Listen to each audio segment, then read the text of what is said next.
y alcanzó en realidad 8.7 billones de pesos y no los 8.2 billones de pesos que está diciendo la Secretaría de Hacienda. Es inconcebible, por otra parte, que a 17 años de haberse constituido el IPAB como resultado del FOBAPROA, aún tenga pasivos por 870,000 millones de pesos y que estos continúen creciendo. Durante la administración de Peña Nieto, la deuda del IPAB se incrementó en 42,000 millones de pesos. Lo mismo ocurre con el FARAC, producto del rescate carretero en 1997 que autorizó Zedillo. A la fecha tiene un pasivo de 175,000 millones de pesos. En 2000 era de 103,000 millones y durante la administración de Peña Nieto se ha incrementado en 33,000 millones de pesos. Solo por concepto de intereses, la deuda ha costado al país más de 900,000 millones durante la administración de Peña Nieto. El endeudamiento por sí solo no es negativo. Todo depende de que se invierta en proyectos que generen su propio pago y tengan obviamente un repago que lo hagan sostenible a largo plazo.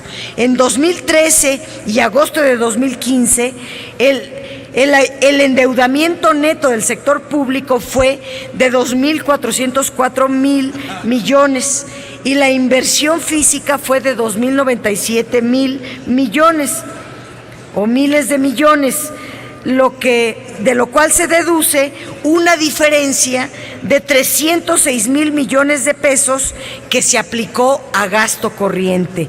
La deuda contratada para financiar gasto corriente no tiene ninguna fuente de pago que haga sostenible en el largo plazo. Y vuelvo a decir, el endeudamiento neto fue de 2,404,556 millones de pesos, cifra completa. Pero solo de inversión física fue 2,097,966. Sobran 306,590 millones de pesos que se gastaron en gasto corriente. Para 2016, el Ejecutivo solicita autorización del Congreso para contratar deuda adicional por 520,000 millones de pesos, que si se utilizarían en financiar la inversión física solicitada por 690,000 millones de pesos, lo cual sería un cambio positivo en la forma en que se usa el endeudamiento público. Sin embargo, hay que señalar que para 2015 el Congreso autorizó un endeudamiento de 573,000 millones y 842,000 millones de inversión física, pero al mes de agosto el Ejecutivo ha contratado deuda por 810,000 millones de pesos y la inversión física ha sido de tan solo 542,000 millones, al revés de lo que se autorizó, lo que indica que no ha cumplido con lo que le autoriza el Congreso y que continúa utilizando gran parte del endeudamiento para financiar gasto corriente. Esto es absolutamente inaceptable. El endeudamiento de Pemex, además, va a ser porque como no le deja nada a Pemex, todo se lo lleva el gobierno federal, entonces se endeuda. Y el endeudamiento de Pemex, que viene solicitado en este artículo, pues es para hacer los gasoductos, para producir las gasolinas, para extraer el petróleo, para exploración, para todas las actividades de Pemex. Pero resulta que todo eso va a ser privado en el muy corto plazo. Entonces, ahorita se está endeudando Pemex, pero este endeudamiento que contrata Pemex como inversión, en realidad se paga con deuda y luego se va a convertir en activos para cobrarse en la Bolsa Mexicana de Valores a través de las fibras E y las asociaciones público-privadas. Por eso tampoco debe de autorizarse esto. Y hay un tema que debe determinarse, que es el tema de los pidiregas de CFE, porque son pura deuda y pura deuda, que aparece como proyectos de inversión, pero al final de cuentas se mete aquí como deuda. Se tiene que acabar con este esquema de pidiregas que solo ha servido para generar deuda contingente. Está en el artículo 4, en el artículo 5, esta es una deuda sobre deuda. Para colmo, en el artículo 5,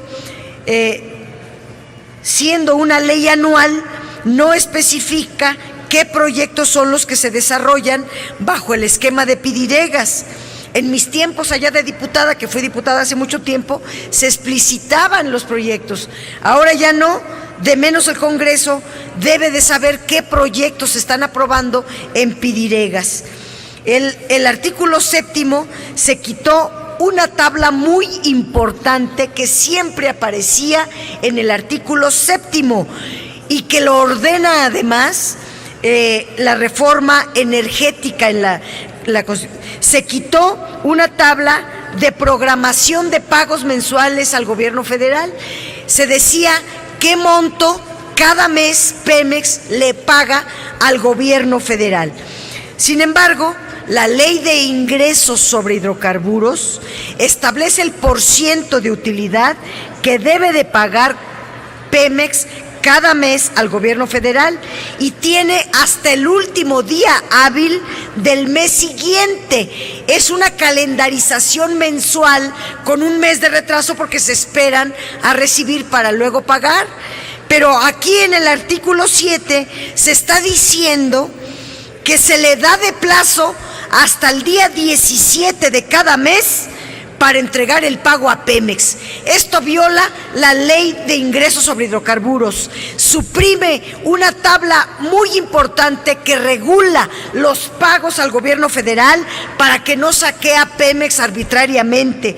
Y la Secretaría de Hacienda, si ustedes, como lo van a hacer, tendrá la facultad discrecional para que en cualquier momento del año le quite a Pemex su utilidad y decida el monto, todo a cuenta de el derecho de utilidad compartida en detrimento de las finanzas de Pemex. Esto viola la autonomía de gestión que le dio la reforma energética a Pemex y permitirá con más holgura el saqueo y el desmantelamiento de la principal empresa del país. Paso a otro artículo, los gastos de mantenimiento y los contratos integrales. Estos contratos integrales se aprobaron desde la reforma del 2008, van a pasar a ronda 1. Yo quería explicar aquí la ronda 1, pero pues son casi las 5 de la mañana y no quiero que pero hay algo que sí no puedo dejar de mencionar. El artículo 16, se está pidiendo que el diésel no lo paguen las mineras. Bueno, de verdad ya es el colmo del colmo con las mineras. Que se pueda deducir el diésel, que no paguen el diésel las mineras, en vez de que paguen al fisco. El fisco abre cada año más beneficios, más facilidades, más excepciones, más regalos a las mineras. Algo les ha de dar las mineras a alguien que toma estas decisiones. Y termino con el microrrif, porque este viene en la Ley de Ingresos de la Federación, que es una ley anual, y este beneficio se va a acabar cuando termine este año. Pero es muy importante señalar que ahora se incrementa a 300,000 pesos para que los pequeños contribuyentes queden exentos del pago del IVA y del impuesto sobre la renta. Pero esto debe de ir en la ley del impuesto sobre la renta, no en la ley de ingresos. Es un artículo para no reconocer que el régimen de incorporación fiscal es un verdadero fracaso. Ninguno de los postulados se cumplió. y nosotros estamos proponiendo incrementar este monto para los pequeños contribuyentes a 500,000 pesos de excepción. Pero lo que hemos visto es que regatean los pesos y los centavos, que se ponen de cuentachiles con los pequeños contribuyentes y son muy facilitos o facilotes cuando se trata de banqueros, de mineros, de petroleras. Ahí no les cuesta trabajo dar miles y miles y miles de millones, pero para los pequeños contribuyentes se ponen ahí a contar los centavos y les duele el codo cuando se trata de la gente. Entonces, y paso a la última reserva. Se está pidiendo crear que haya un gasto para la implementación de la reforma energética. Válgame Dios, que haya un gasto para la implementación de la reforma energética, es decir, para la privatización. ¿Quién lleva a cabo la privatización? Pues los órganos reguladores. Y se estipuló en la reforma energética que los órganos reguladores se quedarían con todo el dinero que recibirían. ¿De qué? ¿De qué conceptos? Pues reciben dinero de la venta de la información privilegiada que tiene Pemex y se le da a las petroleras privadas. Reciben dinero, creo que fue por cada una, 5 millones y cacho de cada una de las empresas que se registraron para las licitaciones, para el acceso al cuarto de datos y el costo de las licitaciones de la ronda 1, etcétera. ¿Cuánto es? ¿Cuánto fue? No alcanza eso para los costos de la privatización, para llevar a cabo la implementación de la reforma energética. Pues esto implica, es tanto como autorizar gasto corriente estructural, que se excluya de los informes, etcétera, etcétera.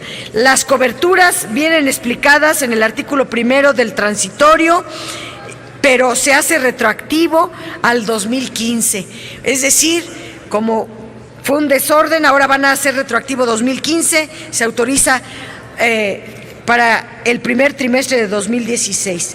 Es mucho lo que hay que explicar, pero aquí terminan mis intervenciones. Agradezco su paciencia.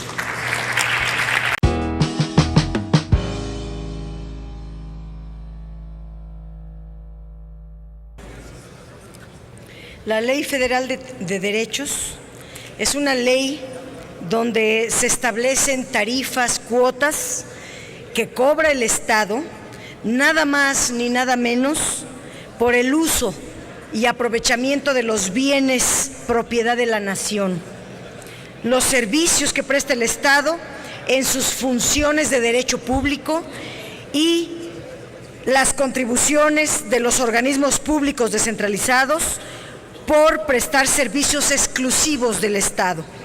La Ley Federal de Derechos se relaciona con otras leyes que explican en qué condiciones el Estado puede otorgar a terceros el uso y el aprovechamiento de los bienes. Es por ello que esta ley se tiene que ajustar casi siempre cuando se modifican otras leyes, pero la Ley Federal de Derechos 2016 es sobre modificaciones derivadas en otros cambios como la Ley de Migración o la Ley de Aguas, entre otros.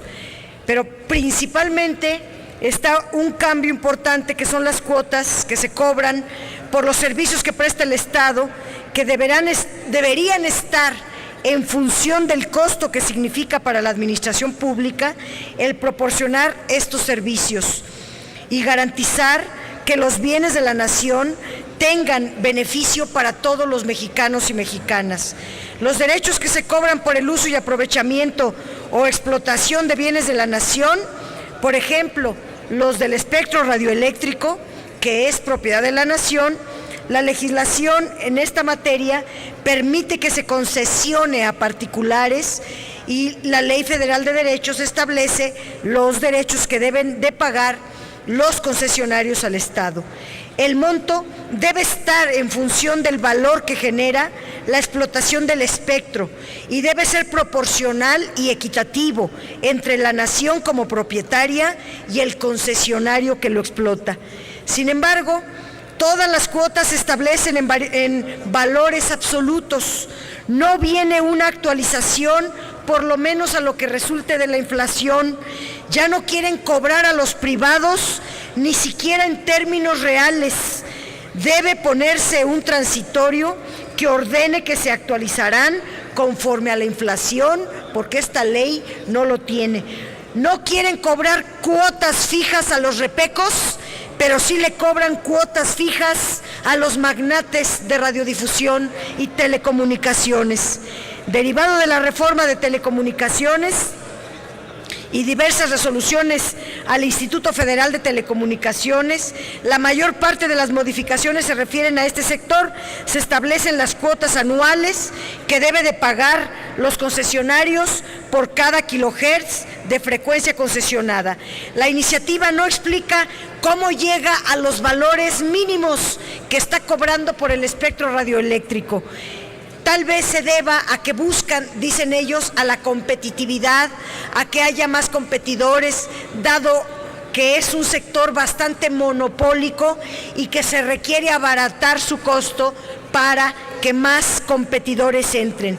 Pero debemos cuidar especialmente el espectro de la banda de 700 MHz, porque es una red pública que se va a compartir con los mayoristas de acuerdo a la reforma del 2013.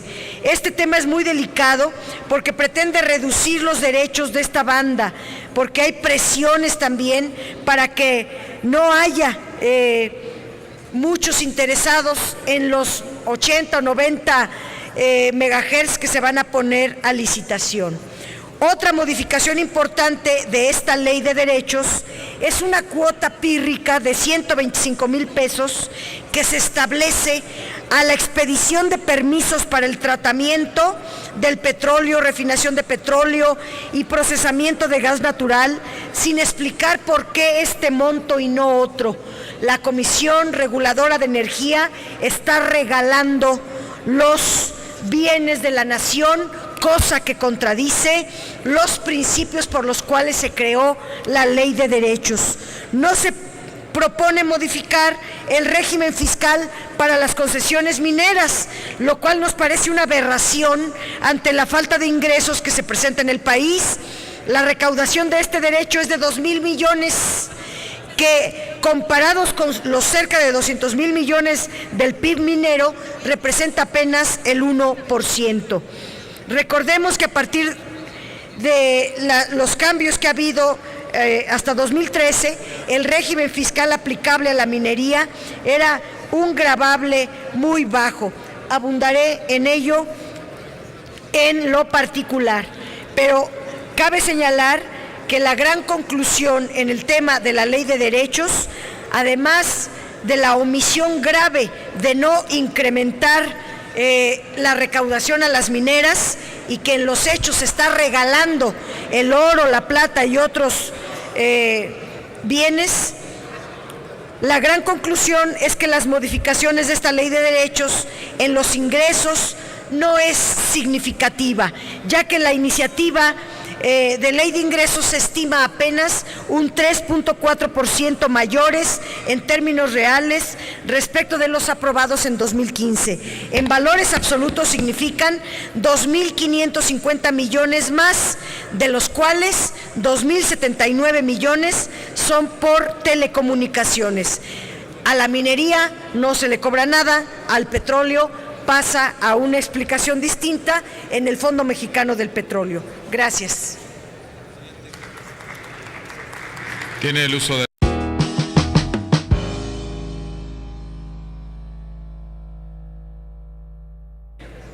Señor presidente, voy a hablar solamente de 3 reservas, no todas, en una sola intervención.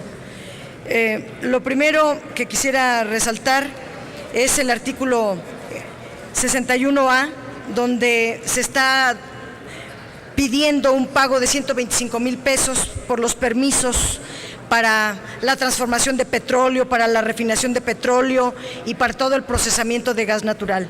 Nos parece que es ridícula esta cantidad, que no está de acuerdo a los criterios que deberían de beneficiar a la nación, y yo creo que su afán de privatizar pues se regala prácticamente a los privados este bien tan indispensable sin beneficio para el ingreso público. No se actualiza ni siquiera el porcentaje de la inflación y es un pago de única vez. Tenemos que propiciar que la ley de ingresos, sobre todo en los grandes contribuyentes, tenga pagos recurrentes para ir fortaleciendo la hacienda pública.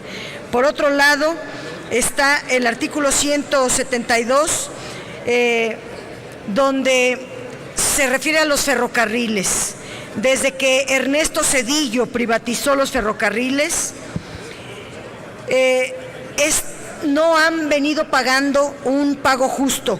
Nosotros estamos proponiendo que se aumente el monto de derechos que pagan por los servicios férreos, dado que cuando se privatizó nos prometieron que habría mayor competencia, mayor inversión, que se mejoraría el servicio de ferrocarriles, que se modernizarían los ferrocarriles, y nada de eso ha ocurrido.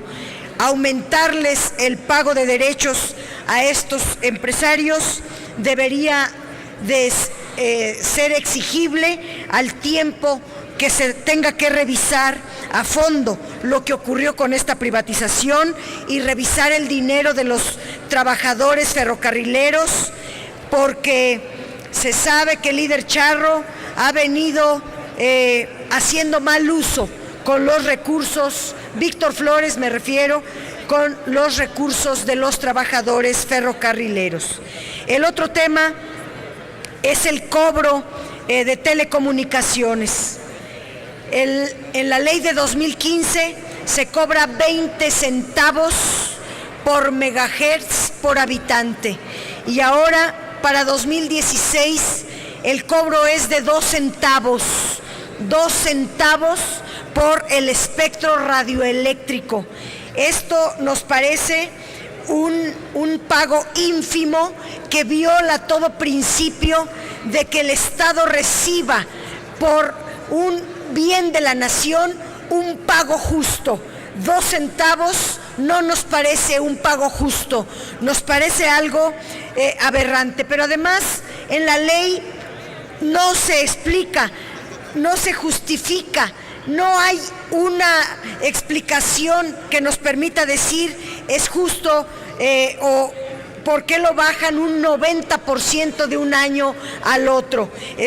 Pediríamos en todo caso que el gobierno justifique perfectamente este cobro al Instituto Federal de Telecomunicaciones, Por otro lado, y por último, abordaría el tema de la minería.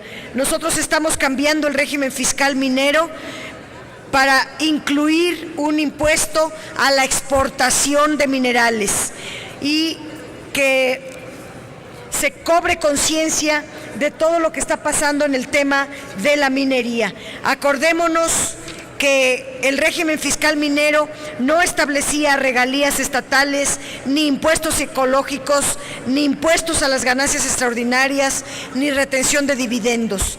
En un año un concesionario lograba, si en un año un concesionario extraía 1 gramo, o 100 gramos, o 1 kilo, o 1 tonelada de oro por hectárea, pagaba lo mismo, 250 pesos como cuota fija. Y voy a poner siempre como ejemplo a los repecos, porque se niegan a que los repecos pagaran una cuota fija, pero los mineros pagan una cuota fija de 250 pesos, así sea por 1 tonelada de oro o por 1 gramo de oro. De acuerdo a la Auditoría Superior de la Federación, en 2013, los pagos por explotación minera eran simbólicos, utilizo la palabra de la auditoría, y contrastaban con el valor de los recursos extraídos, palabras de la auditoría. En un año después, en 2014, los derechos mineros representaron apenas el 1.08% del valor de la producción, es decir, una verdadera bicoca. Luego se hizo la reforma fiscal en octubre de 2013, que apenas si tocó a las mineras. Se estableció que a partir del 2014 pagarían 3 nuevos derechos: el derecho especial sobre minería, el derecho adicional de minería y el derecho extraordinario de minería. Y sin embargo, hoy las cifras que nos exponen en esta ley es de 1% del valor de la producción. Es decir, a pesar de que la reforma fiscal estableció 3 nuevos derechos, hay un retroceso, dado que se sigue cobrando lo mismo. ¿Qué está pasando? Pues que se prohíbe que un derecho especial sobre minería que se introdujo en la reforma fiscal se acredite contra el pago de derechos que ya existía. Es decir, se anuló el aumento del pago de derechos que establecía la reforma hacendaria para las mineras. Te pongo un derecho por un lado, pero luego lo acredito, te lo descuento por el otro, y terminaron pagando un poquito menos que lo que pagaban antes de la reforma hacendaria, lo cual significa que el poder de las mineras es mayor al poder del Estado. Pues termino así mi intervención en lo particular. Gracias.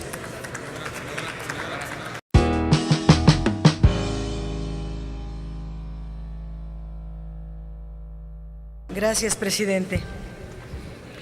La deuda pública, en efecto, es creciente y es la que ha sustentado el presupuesto público por varias décadas, pero nos parece que ese expediente se acabó. Se están manipulando los indicadores de déficit público, utilizando una metodología a conveniencia para simular que el déficit está disminuyendo contablemente, pero en realidad, y traigo desglosados todos los conceptos de la deuda, en obvio de tiempo no me voy a detener, pero para 2016 se está considerando un déficit de 3%, donde solo el 0.5% incluye la inversión de la deuda de Pemex. Se había permitido exclusivamente meter en el déficit público y la deuda de Pemex. Ahora aparece también la deuda de CFE y aparece algo que se llama otros proyectos de impacto